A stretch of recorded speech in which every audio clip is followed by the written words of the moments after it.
The Coin Dealer newsletter has been around for years as one of the industry's best pricing guides for coins and numismatics. I talked with Patrick Perez, editor of CDN, who talked about some of the latest developments at CDN. Lately, collector coins have been really strong, meaning type coins in circulated grades, very fine, extra fine, AU, seem to be doing really well. Anything cap bust, Liberty seeded. Over the past month or so, generic gold has also been pretty hot, in demand, although that's kind of softened recently because gold has come down over the past 10 days or so. So I would say those areas, and of course, high-grade Morgan dollars, MS64, 65, 66 Morgans seem to be doing quite well as well. You have a series of charts for analysis. What are these charts and how do they benefit collectors and investors?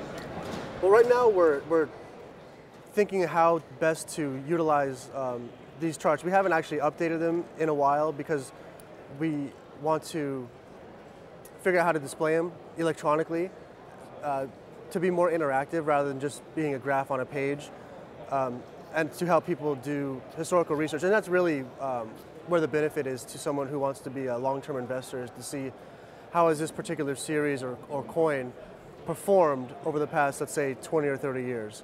Because that can give you a pretty good indication on, if it's close to the all-time high, maybe it's not the best time to buy, but if it's closer to the all-time low or below 50% of the all-time high, it might be a good time to buy that particular series or that coin.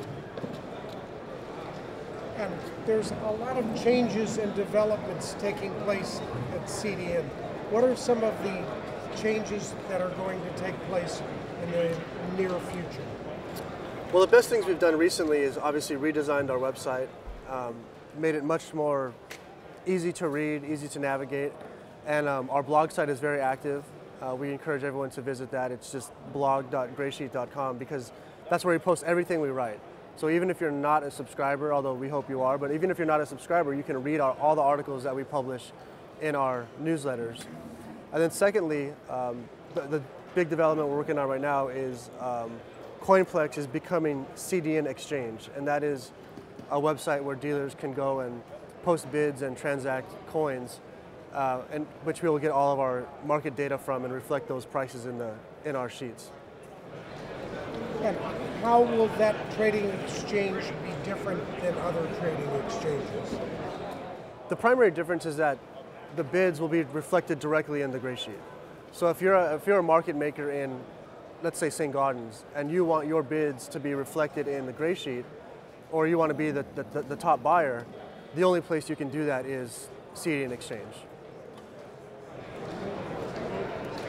What else is going on? We've been really focusing a lot on the quarterly issues, which cover dated gold and dated series such as cap busts, all the cap busts and all the Liberty seeded coinage.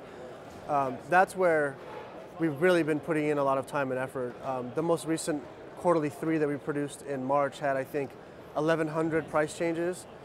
And so you think about that's a ton of movement and activity.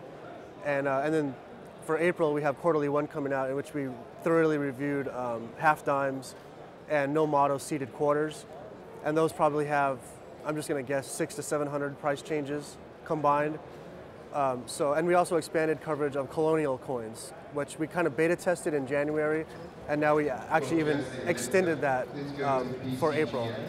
So I would say the quarterly issues are the ones, as a subscriber, you want to pay attention the closest to, because there's a ton of activity happening, because they just hadn't been updated in such a long time.